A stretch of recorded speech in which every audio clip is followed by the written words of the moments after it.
오늘의 말씀입니다. 하박국 3장 17절에서 19절까지의 말씀입니다.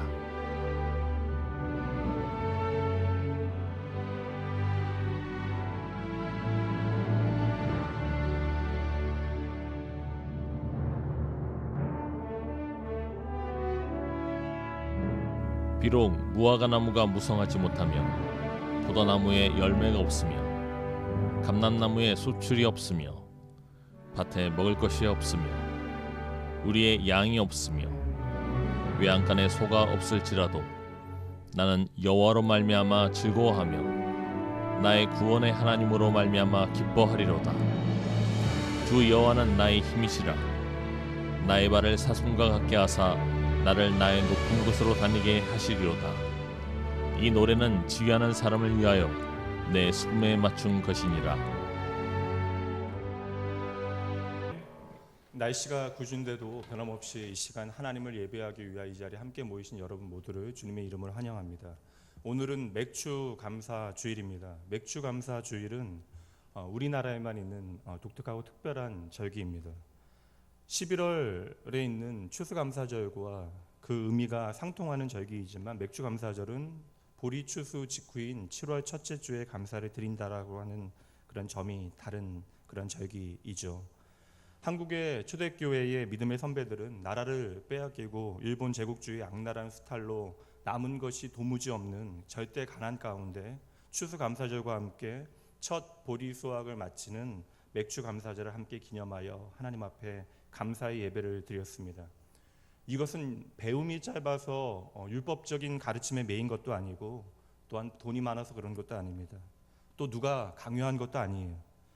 맥주 감사절의 시작은 그 어렵고 절망적인 상황에서도 감사를 잃어버리지 않았던 한국의 초기 그리스도인들이 자발적으로 하나님 앞에 드렸던 감사의 예배입니다. 그 동기가 결코 율법이 아니라 자유이고 사랑이고 감사였던 것이죠. 그러나 간혹 맥주 감사절의 성경적인 근거가 율법임을 강조하면서 맥주 감사절을 기념하는 교인들을 향하여 무지몽매한 사람들로 격하하는 일은 참으로 안타까운 일이고 때로는 나쁜 악의가 담겨져 있기도 합니다.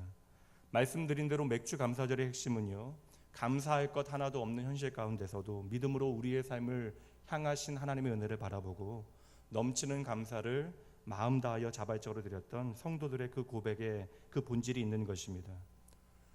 특별히 오늘날의 맥주 감사 주일은요, 한 해의 절반을 새롭게 시작하는 날입니다. 믿음의 사람들에게는 내게 너무나 당연한 일용할 양식조차도 하나님의 은혜임을 기억해야 하는 것이죠. 2018년 반년 동안 내게 행하신 하나님의 일들을 기억하시며 그 은혜를 헤아려 감사하시고 더불어 남은 반년도 하나님의 선하신 돌보심을 기대하시는, 그리하여 아름다운 감사의 한날 되어지기를 주님의 이름으로 축복합니다. 오늘은 내 만족의 이유라고 하는 제목으로 하나님의 말씀 함께 나누도록 합니다. 사람들의 눈에는 모든 것이 다 끝나버린 것처럼 여겨집니다. 그리도 열심히 달려왔는데 막다른 골목에 다다른 것처럼 여겨져요. 참으로 끔찍한 시나리오가 내 삶의 형편에 펼쳐진 것 같습니다. 하나님의 선지자도 도무지 할 수 있는 것이 아무것도 없어서 아무리 하나님을 향하여 부르짖어도 응답이 없고 하나님의 구원이 없습니다. 그렇게 한없이 하나님 앞에 울고 울다가 그렇게 더 이상 울 기력도 없는 그때에 뜻밖의 반응이 터져 나옵니다. 그럼에도 나는 여호와로 말미암아 즐거워하고 기뻐하겠습니다. 말씀을 준비하면서 성령님께서 제 마음에 주신 포인트가 바로 이 부분입니다. 맥주감사절 한 해의 절반을 보낸 우리의 형편을 살펴보면 당장 우리의 현실의 자리 가운데 도무지 하나님께 감사할 것이 하나도 없는 성도들도 이 자리에 계실 수 있습니다. 나는 정말로 하나님께 감사하고 싶은데 내 인생이 너무 꼬인 겁니다. 일을 해야 하는데 돈줄이 막혔고 내 삶의 중요한 관계들이 사나워졌고 오늘 내 처지가 꼭 내 목을 짓누르고 있는 것과 같은, 그래서 맥주 감사절이라고 하는데 도무지 감사할 마음도 상황도 아닌 분들이 이 자리에 계실 수 있어요. 이 시간 감사할 수 없는 여러분들을 향하여 오늘 말씀을 통하여 여러분의 힘든 탄식이 기쁨과 감사에 탄성되어지길 주님의 이름으로 축복합니다. 오늘 말씀은 하나님께서 우리 모두에게 주시는 격려와 위로의 말씀입니다. 우리가 하나님 앞에 감사를 드려야 하는데 도무지 감사할 수 없게 만드는 감사의 킬러가 몇 가지 있습니다. 그리고 그것들은 우리의 감사를 정확하게 저격하여 하나님을 향한 감사를 무너뜨리고 넘어뜨리게 되어져요. 그 첫 번째가 욕심입니다. 욕심은 절대적으로 나에게 필요하지 않은 것들을 나로 하여금 갖게 만들도록 끊임없이 충동질하는 그러한 욕구입니다. 이 세상의 가장 강력한 마케팅이 이러한 욕심을 끊임없이 자극하는 것이죠. 왜 아이패드를 샀는데 얼마 지나지 않아서 아이패드 2가 나오는 거죠? 필요도 하지 않은 것을 계속 나로 하여금 사게 충동질하는 것이 바로 현대 사회인 것이에요. 우리가 필요해서 무언가를 사는 것이 아닙니다. 우리 아이들이 필요하다라고 해서 정말 이거 없으면 안 된다라고 해서 사줬는데 어느새 알지도 못한 곳에 그것이 처박혀 있는 것처럼 우리의 삶에도 오늘 필요 없는 것들이 참으로 가득합니다. 하나님께서는 그러한 우리의 삶 가운데 욕심으로 물든 이 세상 가운데 너희에게 주어진 것으로 만족하는 것이 믿음이라고 설명해 주십니다. 그래야 우리의 삶에 진짜 감사가 시작되어지기 때문이에요. 시편 16편 말씀 함께 보도록 하죠. 이 말씀은 함께 읽습니다. 내게 줄로 재어준 구역은 아름다운 곳에 있으며 나의 기업이 실로 아름답도다. 아멘. 여기서 내게 줄로 재어준 구역이라고 하는 의미는요, 내 삶에 주어진 한계를 말씀하는 것입니다. 하나님께서 오늘 우리에게 내가 원하는 만큼 완벽하게 무언가를 다 주시지 않았습니다. 돈도 적당하게 주셨고요, 교육도 적당하게 받게 하셨고, 우리에게 능력도 적당하게 허락하셨습니다. 또 무엇보다 우리의 외모도 적당하게 주셨죠. 여러분의 자녀도 여러분의 생각만큼 잘난 것이 아닙니다. 적당하게 주셨어요. 걔가 누구 닮았겠습니까? 여러분의 차도 좋은 차라고 하나님 앞에 감사드렸는데 나보다 못하다 여기는 옆집 사람이 새로 몰고 들어오는 차를 보는 순간 내 마음에 화가 일어나기 시작합니다. 우리가 아무리 이 땅 가운데 노력한다 한들 빌 게이츠만큼 돈을 벌 수도 없고요, 우리가 날마다 아무리 열심히 수영을 한다라고 한들 마이클 펠프스 같이 금메달을 28개를 딸 수는 없는 법입니다. 우리의 시성이 남들보다 뛰어나다 한들 세계의 석학들이나 천재들 앞에서 우리의 명함을 내놓을 수나 있겠습니까? 내 외모가 어느 날 꽤 괜찮게 여겨진다 할지라도 우리의 모습을 원빈 앞에 세워놓을 수 있겠어요? 하나님께서는 이렇게 우리에게 한정적인 재산과 능력과 집과 가족을 주셨습니다. 그리고 오늘날 우리가 받는 수많은 스트레스의 본질은 결국 바로 우리들에게 한정되어진 것, 말씀대로 이야기하면 내게 줄로 재어진 구역으로부터 오는 것입니다. 하나님께서 나를 그렇게 사랑하신다라고 말씀하시는데 왜 나에게 재어주신 한계가 있는 것인가? 우리는 불평을 터뜨리게 되어지는 것이죠. 그러나 다윗은 무엇이라고 고백하고 있죠? 하나님께서 내게 줄로 재어준 구역이 아름답다라고 2번이나 고백하고 있습니다. 도리어 나에게 하나님께서 허락하신 씌워주신 한계를 감사하는 믿음으로 반응하고 있는 것입니다. 신약 성경에서 한번 말씀 보도록 하죠. 바울 사도도 동일한 고백을 하는데요, 디모데전서 6장입니다. 그러나 자족하는 마음이 있으면 경건은 큰 이익이 되느니라. 아멘. 성도의 경건은요, 내 삶에 대한 하나님의 은혜에 대한 만족으로부터, 자족으로부터 허락되어지는 것입니다. 반대로 경건이 약한 사람은요, 만족을 모른다라고 하는 특징을 갖게 되어져요. 그래서 항상 우리의 삶에 만족 없는 불평이라고 하는 것은 풍선처럼 부풀어 오르게 되는 것입니다. 세상 사람들, 아니 저와 여러분은 오늘날 생각합니다. 조금만 더 좋은 집에, 조금만 더 좋은 직장에 들어가게 되어지면 내가 만족할 수 있다라고 이야기해요. 내 아이가 이 학교에만 입학하게 되어지면 더 이상 바랄 것이 없다라고 우리는 말합니다. 내가 조금만 더 건강하게 되어지면 더 이상 소망하는 것이 없다라고 말해요. 우리는 아예 이러한 이야기들로 장담을 합니다. 그러나 여러분, 정말 그렇습니까? 그러나 여러분, 환경이 완벽해진다 해도 우리는 만족하지 못하는 인생이에요. 에덴에서도 아담과 하와는요, 그 완벽한 환경에 만족하지 못하였습니다. 이것은 환경의 문제가 아니고 결국 마음의 문제가 되어지는 것이죠.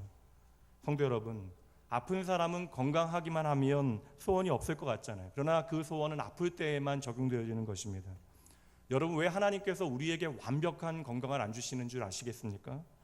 하나님께서 보시기에 너무나 완벽한 건강을 우리에게 주시면 우리가 뭐하고 다닐 것을 뻔히 아시기에 죄의 잠재력을 가지고 있는 저와 여러분에게 적당히 건강을 주신 것이죠. 내게 허락되어진 일상과 하나님의 일을 적당하게 감당하면 내가 피곤하여 하루의 일과를 마감하고 평안히 잠자리에 들 정도만의 건강을 우리에게 주신 것입니다. 많은 사람들이 돈이 좀 더 많아지면 행복할 것이라고 이야기해요. 맞습니다, 여러분. 절대적인 빈곤이 얼마나 참담합니까?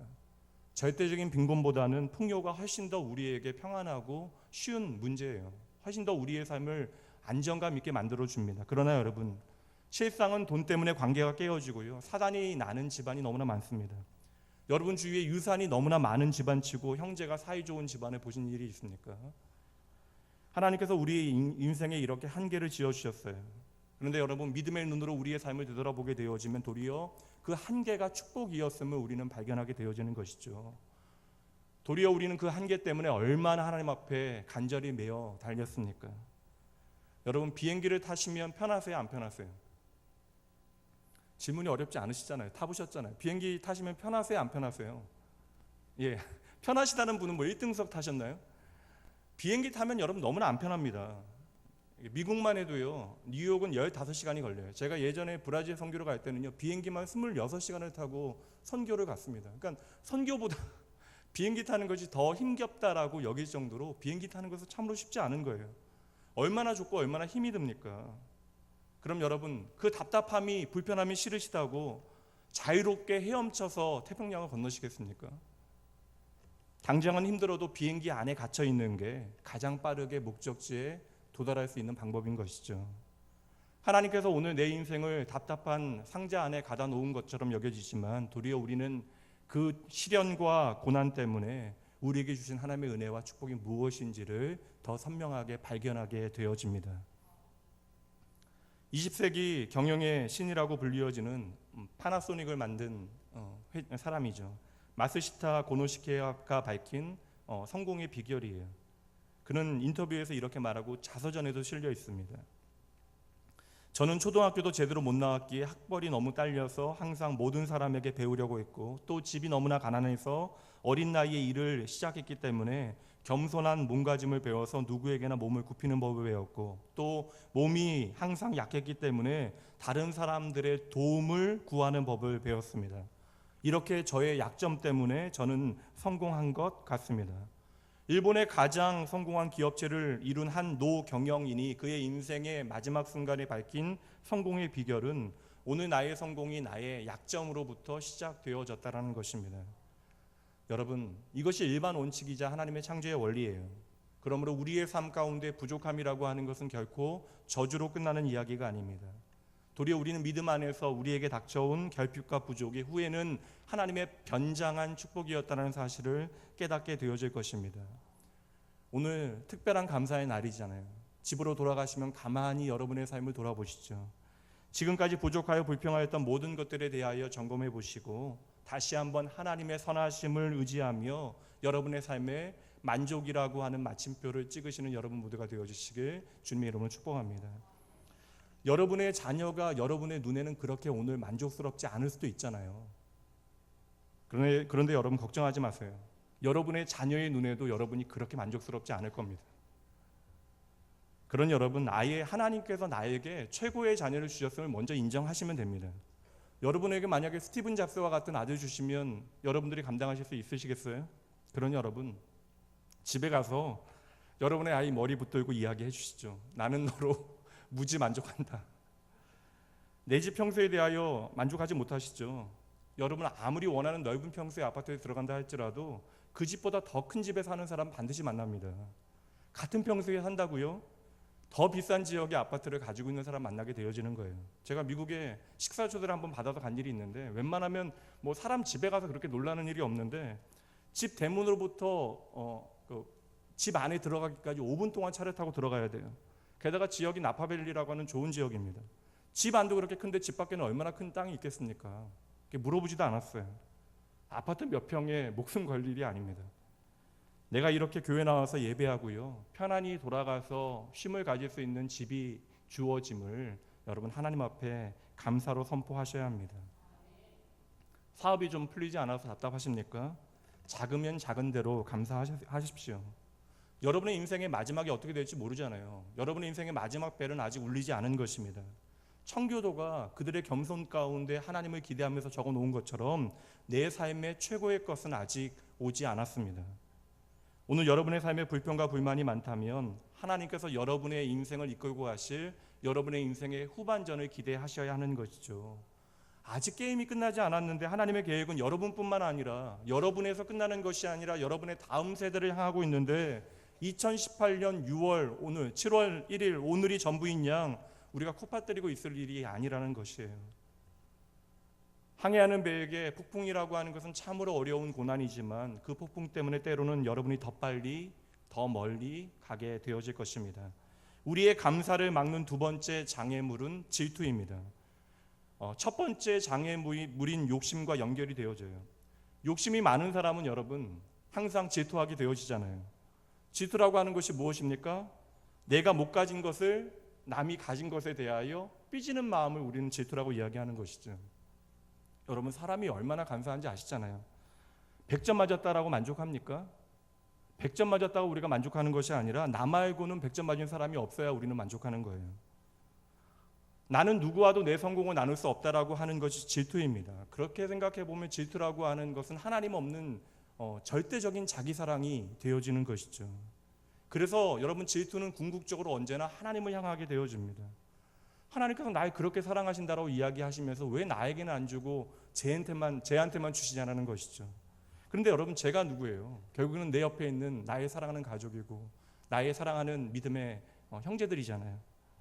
그런 여러분 우리의 삶에 감사가 시작되어질 수 있겠습니까? 그런 여러분 우리의 소망은 날마다 병들게 되어지는 것이죠. 하나님 이럴 거면 나 말고 쟤나 쓰세요. 여러분 하나님께서는 하나님의 부르심의 소명에 따라 우리에게 재능과 은사를 허락하시는 것입니다. 돌고래가 헤엄 잘 치는 것을 질투한다라는 것이 말이 되겠습니까? 돌고래가 날개 없는 것, 독수리와 같이 날개 없는 것을 한탄하게 되어지면 되겠어요, 여러분? 이스라엘 백성들에게 땅이라는 것은 너무나 중요하잖아요. 그래서 가나안 땅에 들어가게 되어졌을 때 그 땅을 분배해야 되는데 하나님께서는 이것을 여호수아도 못하게 하셨습니다.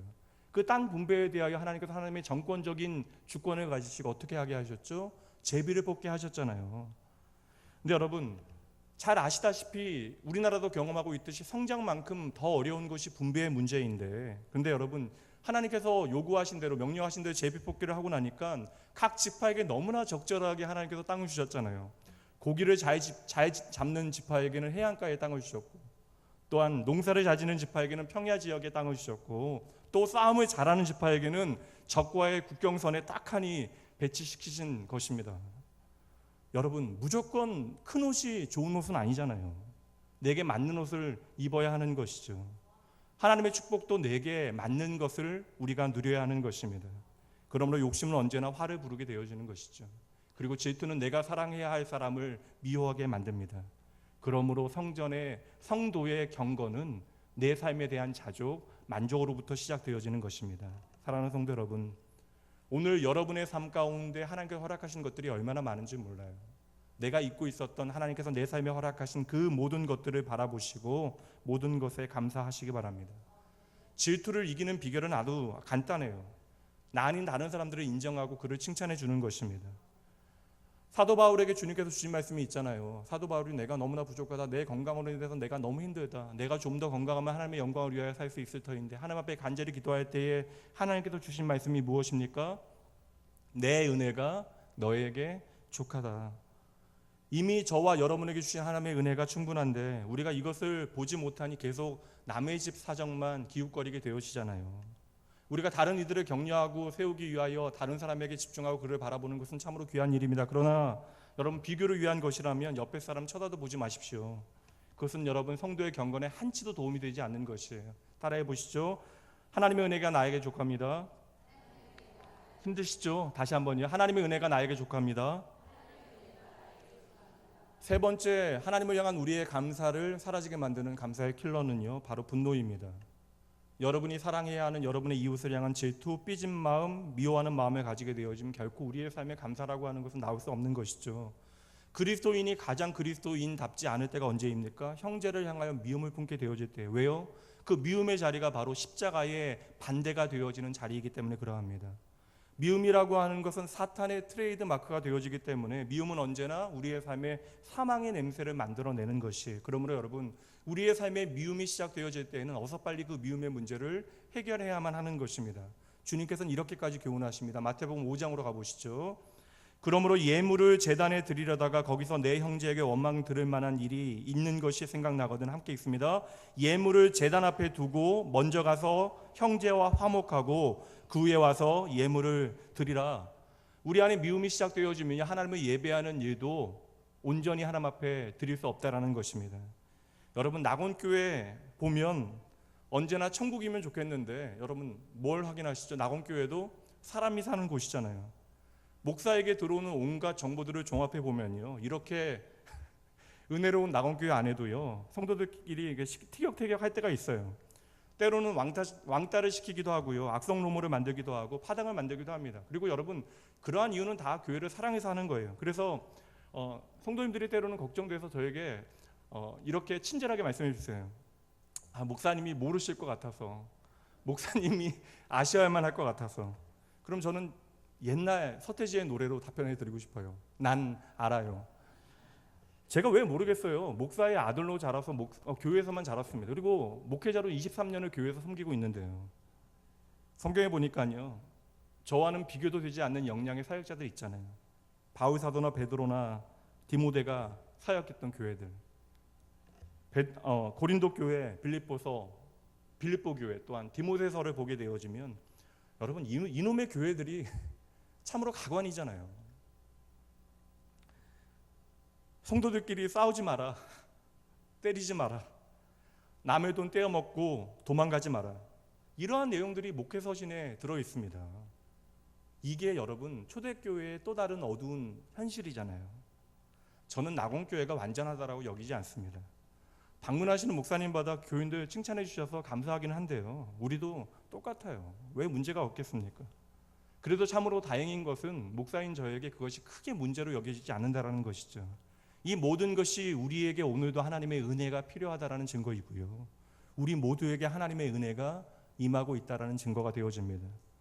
맑은 샘물이 솟아나기 위해서는 먼저 흙탕물이 한참 나와야 하는 거예요. 그러므로 우리 안에서 때때로 흙탕물이 나오는 것은요, 우리 안에 이제 생명의 샘물이 솟아 나오려고 하는 증거가 되어지는 것입니다. 그러니 여러분, 우리의 옛사람이 우리의 섬김의 자리와 헌신의 자리마다 나올 수밖에 없는 거예요. 여러분, 우리가 준비되어져서 하나님의 일을 감당하는 것이 아니라 하나님의 은혜가 너무 크시기에 우리는 옛사람의 본성을 가지고 섬김의 자리로 들어가는 것입니다. 그런데 그러한 시간들을 통하여 그러고 나면요, 어느새 흙탕물은 은혜의 강물로, 은혜의 샘물로 우리 안에 흐르게 되어질 것입니다. 시냇물이 흘러가게 되어지면 모든 있는 구멍들을 메우게 되어지잖아요. 그러므로 하나님의 은혜가 우리 가운데 흘러가기 시작하면요, 우리 안에 갈등과 옛사람의 그릇된 성품들과 상처들을 하나님께서 능히 치료해 가실 것입니다. 그러니 여러분, 저는 말씀해 주시면 기도만 하고요, 모른 척 할게요. 비진리의 문제와 이단의 거짓된 사슬이 아니라면 하나님의 은혜의 물결에 낙원교회를 맡겨드리고 싶습니다. 제가 찾아가서 화해시켜드린다고, 삐진 거 달래드린다고 되는 일이 아니에요. 저는 그냥 알면서도 모른 척하고요, 기도하고 말씀 최선을 다해 전하는 것이 제가 해야 되는 목입니다. 때로는 제가 젊어서 열정이 가득하잖아요. 기다리는 것이 저에게 너무나 힘든 일입니다. 그러나 그 기다림에 하나님을 향한 하나님의 신실하심에 대한 믿음을 담아내는 것이 목회자인 제가 해야 하는 일이죠. 성도 여러분, 우리 안에 미움이나 분노요, 우리의 선함을 가지고 해결할 수 있는 문제가 아니에요. 그래, 오늘부터 저 나쁜 놈 내가 용서해야지 한다라고 되는 것이 아닙니다. 그러므로 여러분, 우리 안에 하나님의 사랑이 강권되어져야 하는 거예요. 에베소 4장 말씀 봅니다. 너희는 모든 악독과 노함과 분냄과 떠드는 것과 비방하는 것을 모든 악의와 함께 버리고, 함께 있습니다. 서로 친절하게 하며 불쌍하게 여기며 서로 용서하기를 하나님이 그리스도 안에서 너희를 용서하심과 같이 하라. 아멘. 우리가 완전치 못해서 때때로 악함과 노함과 분냄과 떠드는 것과 비방하는 일에 동참하셨던 분들 보세요. 잘 들으세요. 저와 여러분 모두 잘 들으라는 거예요. 하나님께서 그리스도 안에서 너희를 용서하신 것을 생각하라. 여러분, 이것이 중요합니다. 우리의 죄가 주홍같이 붉더라도 예수 그리스도의 보혈을 통해서라면 모든 것이 하얗게 보이게 되어지는 거예요. 오늘 우리가 싸우게 되는 이유가 무엇입니까? 그와 내 수준이 비슷해서 그런 거예요. 그러므로 여러분, 내 수준을 가지고 착한 결심을 가지고 형제를 사랑하려고 하지 마시고요. 여러분을 용서하신 사랑하신 예수 그리스도의 보혈이 먼저 여러분의 눈 위에 흐르도록 하셔야 합니다. 그래야 우리가 용서할 수 있게 되어지는 거예요. 우리 안에 그러한 분노와 미움을 버려야 우리 안에 하나님을 향한 감사가 제대로 작동하기 시작합니다. 네 번째 감사의 킬러는 염려예요. 영어로는 anxiety라고 하는 단어인데 원어적인 의미 자체가 이 염려라는 단어에는 목을 조르다라고 하는 의미가 있습니다. 온갖 염려와 걱정이 오늘 나의 몸과 마음을 너무나 괴롭혀서 숨을 못 쉬게 만드는 것이 바로 염려와 근심이라는 것이죠. 여러분, 염려가 많아지면 우울증을 동반하는 거 아시죠? 그리고 그러한 우울증이 선진국 병인 것도 아시죠? 확실한 것은 무엇입니까? 단순하긴 해도 행복은 지갑순이 아니라는 것이죠. 염려와 걱정이라는 것이 언제 시작되는지 아세요? 내가 지켜야만 하는 것이 많아지고 내가 이것들을 지킬 수 있다라고 생각되어질 때, 내 머리가 좋다라고 여겨질 때 생기는 병이 염려와 근심입니다. 그러므로 여러분, 기쁨의 반대말은 슬픔이 아니에요. 염려죠. 믿음의 반대말은 불신앙이 아닙니다. 염려인 것입니다. 염려는 내가 내 인생을 책임져야 한다라고 생각할 때, 착각할 때 불안해지는 것이죠. 내 자식도 내가 책임져야 되고요. 내 부모도 내가 책임져야 되고 한 치 앞도 볼 수 없음에도 불구하고 내 미래도 내가 책임져야 하니 불안해지는 것입니다. 그러므로 여러분, 나이가 많아질수록 점점 염려거리가 늘어난다는 거예요. 초등학교 다니는 아이들이 유치원생들 뛰어다니는 모습 보면서 니들은 걱정이 없으면 좋겠다라고 이야기하잖아요. 고등학생들이요, 대학에 들어가기만 하면 취업되기만 하면 좋겠다라고 생각하지만 대학에 들어가도 취업이 돼도 그만큼의 걱정이 커지는 거예요. 내가 싱글일 때는 저 여자가 없어서 내가 죽겠다라고 생각했는데 결혼 10년차가 되면 저 여자 때문에 내가 죽겠다라고 이야기하잖아요. 사업이 안 될 때에만 돈이 없는 것이 아닙니다. 이야기 들어보니까 사업이 안 되시는 분도 돈이 없대요. 제 제자 중에 지금 사업을 가장 잘하고 있는 제자가 한 명 있는데요. 너무 잘 돼요. 30대 지금 중반인데 사업이 참 잘 되는데 야, 너 돈 많이 벌어서 좋겠다라고 이야기했더니 돈이 없대요. 사업이 잘 되니까 유동자금이 더 없대요. 저는 모르겠지만 왜 사업이 잘 되는데 돈이 없죠? 그게 세상의 원리인가 봐요. 처음에는 내가 어떻게 저 사람을 따라잡을까라며 생각하면서 내가 전전긍긍했는데 어느새 나는 누군가에게 따로잡힐까 봐 전전긍긍하고 있는 내 모습을 발견하게 되어집니다. 이렇게 우리는 무덤에 들어갈 때까지 걱정만 하며 살아가는 거예요. 심지어 걱정이 없는 날에는 왜 내가 걱정하지 않을까라고 걱정하고 있죠. 그런데 그러한 저와 여러분을 향하여 주님께서 말씀하시잖아요. 아무것도 염려하지 말라. 말씀 보시죠. 빌립보서 4장 6절 7절. 아무것도 염려하지 말고 다만 모든 일에 기도와 간구로 너희 구할 것을 감사함으로 하나님께 아뢰라. 함께 있습니다. 그리하면 모든 지각에 뛰어난 하나님의 평강이 그리스도 예수 안에서 너희 마음과 생각을 지키시리라. 아멘. 여러분 생각해 보세요. 우리의 염려의 80%는요 기우예요. 실제로 벌어지지 않는 일입니다. 나머지 20%는 어떻게 해요, 여러분? 벌어져도 우리가 어떻게 할 수 없는 거예요. 그러니 여러분, 염려라고 하는 것은 우리가 해봤자 소용이 없는 것입니다. 그러므로 주님 말씀대로 아무것도 염려하지 말고 대신 뭐 하라고요? 기도와 간구로 너희의 염려를 채우라는 것입니다. 그리고 너희 구할 것은 구체적이고 분명한 간구를 의미하는 것이죠. 여러분, 구체적으로 우리의 마음의 필요를 하나님 앞에 하나하나 낱낱이 아뢰라는 것입니다. 어떤 분들은 이야기합니다. 저 크신 하나님 앞에, 만군의 여호와 하나님 앞에 이렇게 자질구레한 일까지. 아니요, 여러분. 그 만군의 여호와 하나님이 저와 여러분을 사랑하시는 아버지 하나님 되시잖아요. 하나님께서는요, 작은 모래알 하나가 나그네의 발을 상하게 할 수 있다는 사실을 알고 계십니다. 여러분, 아무리 자질구레한 일이라 할지라도 그 문제 때문에 여러분이 너무나 힘들어 하신다면 그 문제가 하나님께 결코 작은 문제가 되어질 수 없다는 것이죠. 여러분, 마음과 우리의 생각이 염려로 바뀌어지게 되어지면, 마비되어지면요, 믿음도 작동하지 않아요. 그래서 하나님께서 우리의 삶의 염려거리를 기도거리로 바꾸어 내라라고 끊임없이 요청하시는 거예요. 다시 말하면 여러분, 우리의 기도 지수와 염려 지수는 반비례한다라는 것입니다. 왜 우리가 기도하는 시간을 늘려야 하냐면 우리가 너무나 많은 시간을 염려하고 있기 때문에 그러한 것입니다. 우리가 기도하지 아니하면요, 우리의 삶 가운데 염려하는 시간은 날이 갈수록 많아질 것입니다. 여러분, 아무런 대책도 없이요 2시간 이상 염려하실 것이라면 하나님 앞에 나와서요 예배드리고 기도하시는 것이 훨씬 낫지 않겠습니까? 아무것도 염려하지 말고 모든 일에 기도와 간구로 아뢰라. 우리가 기도하는 그 순간으로부터 하나님께서 우리의 인생을 책임지시겠대요. 제 말이 아니잖아요. 하나님의 약속의 말씀이잖아요. 우리가 기도하기 시작하면 내가 책임지는 것처럼 여겨졌던 그이들 하나님의 책임으로 가버린대요. 그리하면 모든 지각에 뛰어난 하나님의 평강이 그리스도 예수 안에서 너희 마음과 생각을 지키시리라. 기도하면 여러분의 마음과 생각을 하나님께서 지키신대요. 그리고 여러분들이 생각하지도 못했던, 예상하지도 못했던, 예기치 못했던 하나님의 평안, 그 세상이 줄 수 없는 평안을 선물로 주신답니다. 요한복음 14장 27절 말씀, 이 말씀 함께 읽습니다. 평안을 너희에게 끼치노니 곧 나의 평안을 너희에게 주노라. 내가 너희에게 주는 것은 세상이 주는 것과 같지 아니하니라. 너희는 마음에 근심하지도 말고 두려워하지도 말라. 아멘. 여러분, 연소한 나이에 낙원교회 담임 목사로 섬기고 있습니다. 왜 염려가 없겠어요? 가지 많은 나무에 바람 잘 날 없다고 문제는 문제대로 많습니다. 그러나 여러분, 가능하면 저도요, 염려하지 않으려고 노력해요. 그냥 주님께 맡겨드리려고 노력하고 또 기도합니다. 여러분, 아무리 제가 저의 지능과 재능을 다 사용해서 뛰어다닌다 한들 제가 채우지 못하는 부분들은 분명 있을 것입니다. 그러니 여러분, 말씀드린 대로 제가 할 수 있는 것은 하나님 앞에 정직한 최선을 다하는 것이죠. 그리고 나를 대신하여 이 모든 문제들을 채우는 분이 여호와 하나님이심을 알고 그 하나님께 맡겨드리는 것이 우리가 할 수 있는 최선이라는 거예요. 여러분, 믿음이라고 하는 것은 다른 것이 아니에요. 그저 나에 대해 한없이 긍정적인 태도를 갖는 것이 믿음의 본질이 아닙니다. 예전에 여기 나이 드신 분들 아시다시피 예전에 길거리에서 변사들이 영화 홍보할 때 하는 말처럼 여러분 뭐라고 하죠? 기대하시라 개봉박두.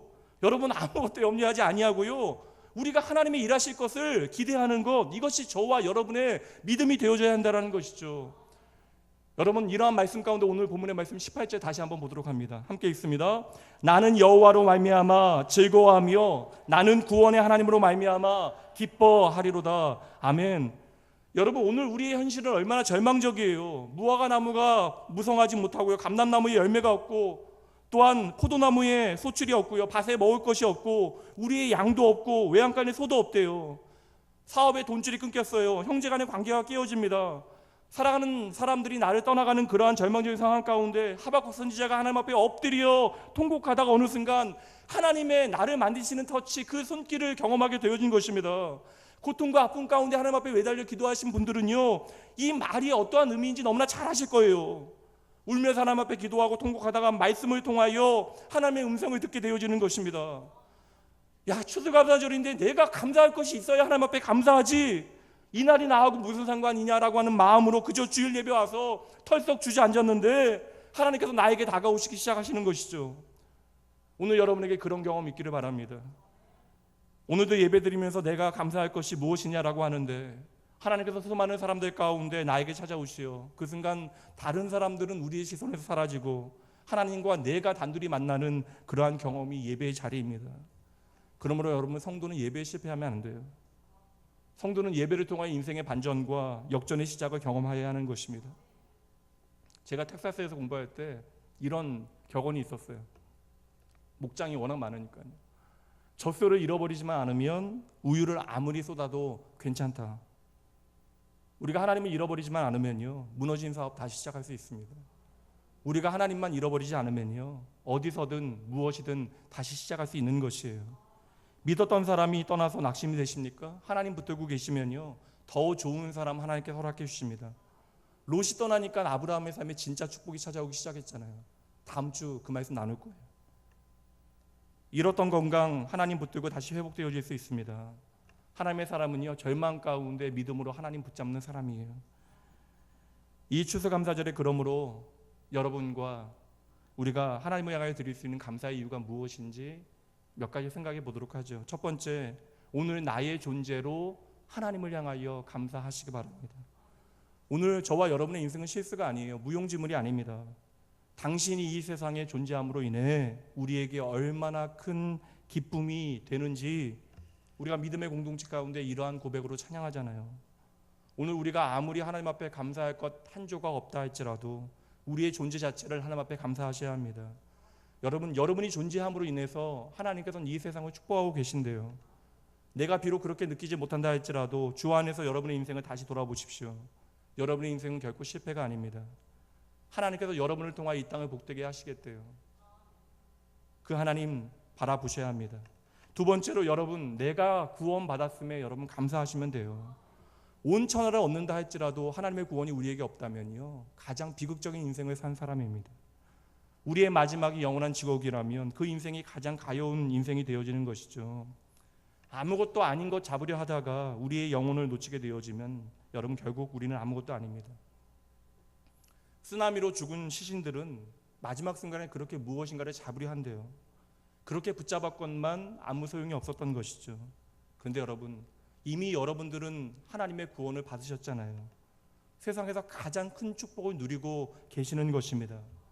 오늘 집사님도 기도하셨듯이 한 영혼이 하나님 앞에 돌아오는 것, 영원한 사망에서 생명으로 옮겨지는 것, 지옥에서 천국으로 한 영혼이 옮겨가는 것이 얼마나 큰 축복입니까?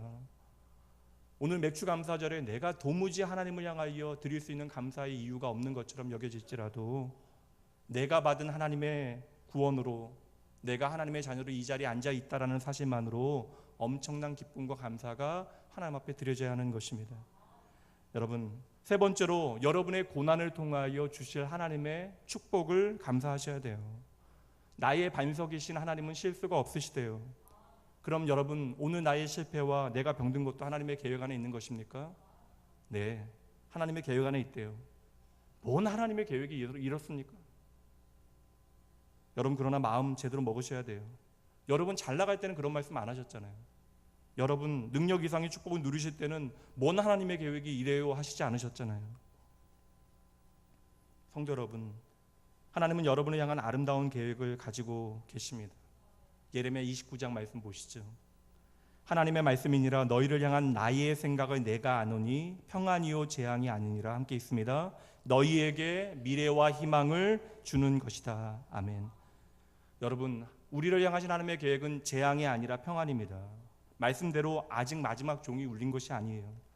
성도의 삶에 의미 없는 고난은 계속되어지지 않습니다. 여러분, 을의 입장에 내려가 보지 않으면요, 사람은 철이 들지 않아요.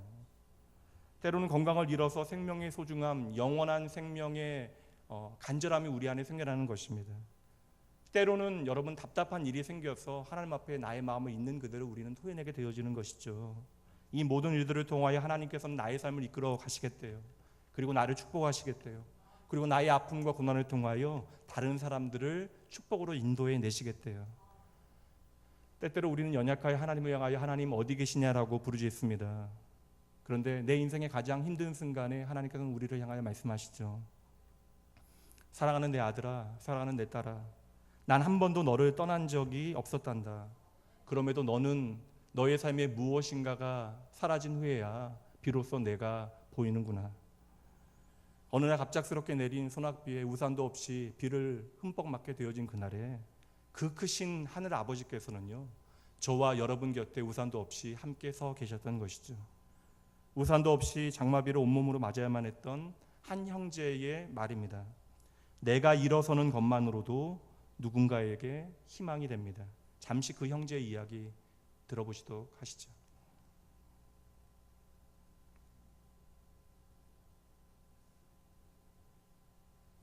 All my life, I've loved adventure. All my life, I've desired to live fully. All my life, I've purposed to dream big, to try those things that seem impossible. And when people try to tell me that I can't, my only response is, why not? Just because I was born with no arms or no legs doesn't mean I can't accomplish great things. I love life and everything it has to offer.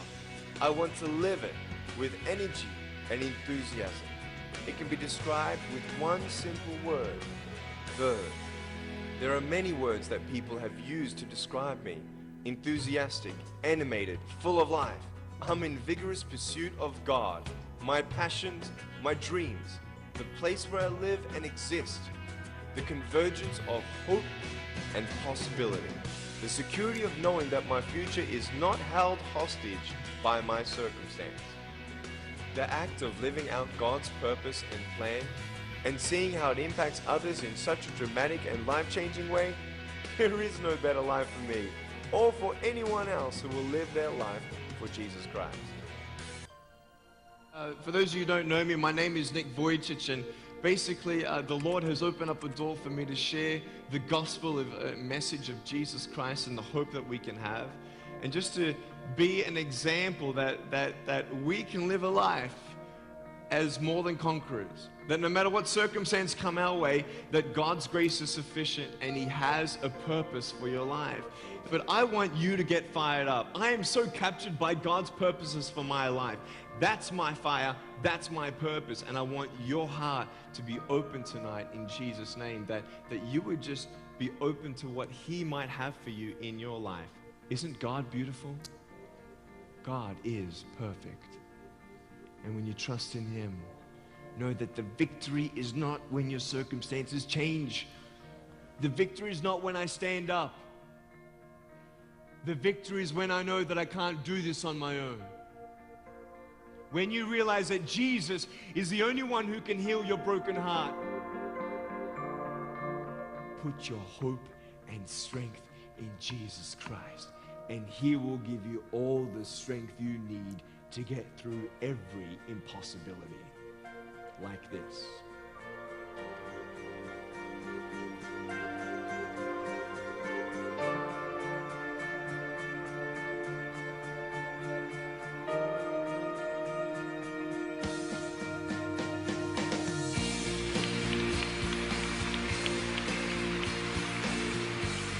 If you're praying for a miracle, if God doesn't give you the miracle, you will be the miracle for somebody else. I said, God, if you made me without arms and legs just for one more soul, then it's all worth it. If God can cause a man without arms and legs to smile, then God can definitely cause us to be thankful and to hang on to the hope that we have. Of course, there are obstacles in any endeavor, but by the grace of God, He has provided our team with patience, perseverance, and passion to get where we are today. And we believe that this is just the beginning of the world impact of Life Without Limits.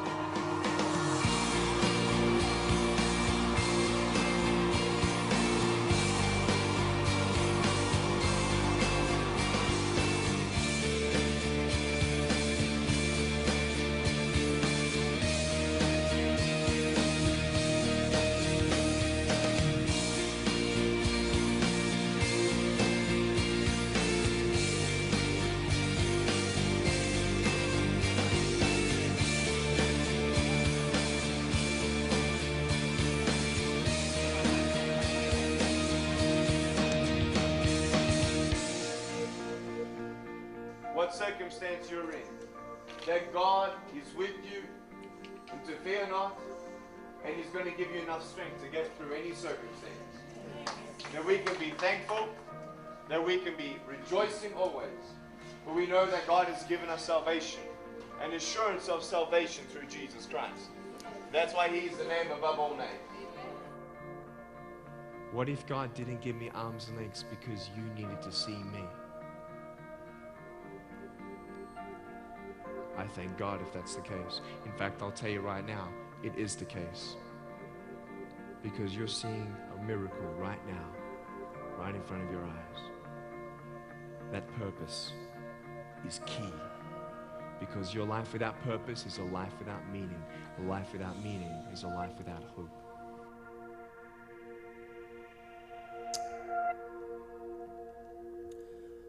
이 세상에 내가 태어난 것, 또한 내가 이 세상에 존재하는 것이 너무나 좌절되어서 이 청년은 8살 이후로 3번이나 자살을 시도하게 되어집니다.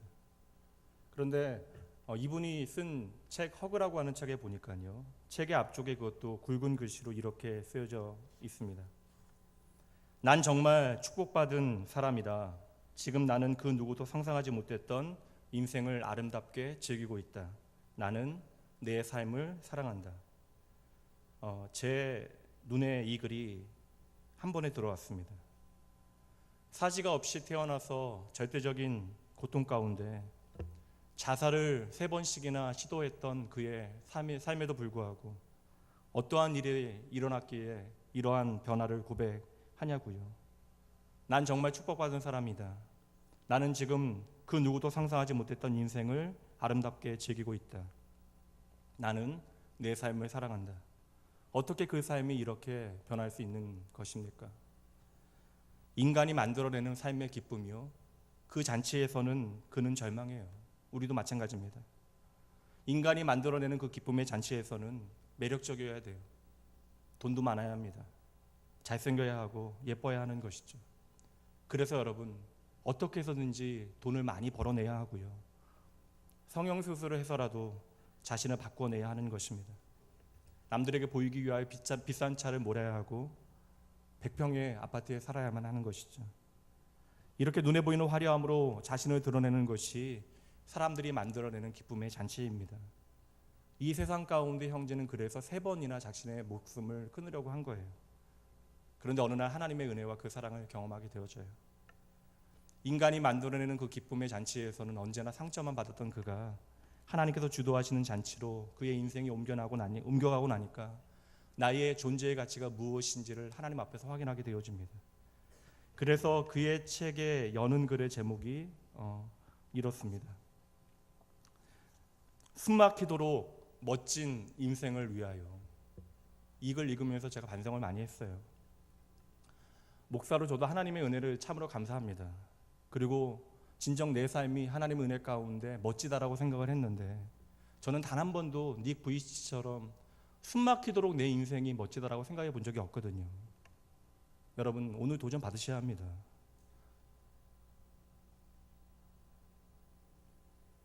예수 그리스도의 십자가를 통하여 우리가 전혀 새로운 인생을 살게 되어졌는데, 이것은 물이 포도주로 바뀐 것과는 비교도 할 수 없는 일인데, 우리는 단 한 번도 내 인생이 숨막히게 멋지다라고 생각해 본 일이 없는 것이죠. 바울 사도의 고백으로 이 시간 함께 우리의 고백을 큰 소리로 선포해 봅니다. 고린도후서 5장 17절 말씀입니다. 그런즉 누구든지 그리스도 안에 있으면 새로운 피조물이라, 이전 것은 지나갔으니 보라 새 것이 되었도다. 아멘. 저는 같은 고백이라고 생각합니다. 저와 여러분 이미 예수 그리스도 안에서 숨막히도록 멋진 인생을 살아가고 계신 것입니다.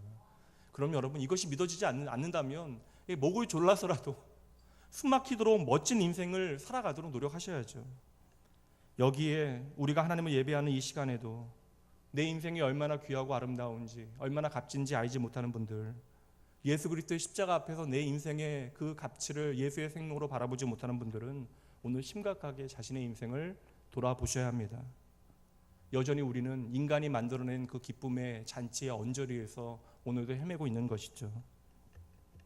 이 책의 1장 주제가 절망이 희망이 되는 삶입니다. 이 땅을 사는 모든 그리스도인들의 삶에 대한 요약이라고 생각을 해요.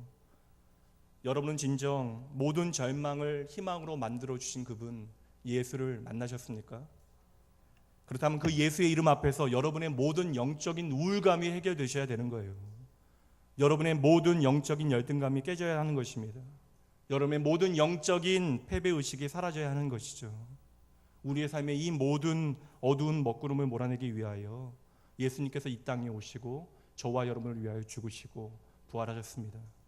그러므로 먼저 우리가 그 하나님의 크신 은혜를 누려야만 하는 것이죠. 내 상황과 여건, 실패와 좌절, 외모와 매력 없음과 상관없이 내 내면으로부터 나를 구원해 주신 하나님의 은혜로 인한 그 감당 못할 숨막히는 기쁨을 여러분 반드시 회복하셔야 합니다. 그래야 그 숨막히는 기쁨을 다른 사람들에게 나누어 주실 수 있는 것이에요. 제가 다른 선물은 못 드리고요, 닉 부이치치 형제의 책 10권을 준비했습니다. 나가시다가 필요하신 분들 이름 써서 적어주시면요, 추첨해서 10분에게 드리도록 하겠습니다. 사랑하는 성도 여러분, 오늘 나의 고난을 최악의 고난이라고 여기지 마세요. 여러분에게는 하나님께서 축복하시는 미래가 있습니다. 여러분의 삶을 통하여 드러내시고자 하는 하나님의 영광이 있대요. 그러니 여러분, 다시 오늘 일어나셔야 합니다. 맥주 감사주일 그저 아무 의미 없이 흘려 보내시면 안 됩니다. 도무지 감사할 수 없을 것 같은 이날, 바랄 것 없는 바로 이날에 오늘 말씀의 제목처럼 내 만족의 이유에 대한 분명한 답이 여러분의 고백이어야 합니다. 마지막으로 따라해 보시죠. 하나님만 있으면 만족합니다. 함께 기도합니다.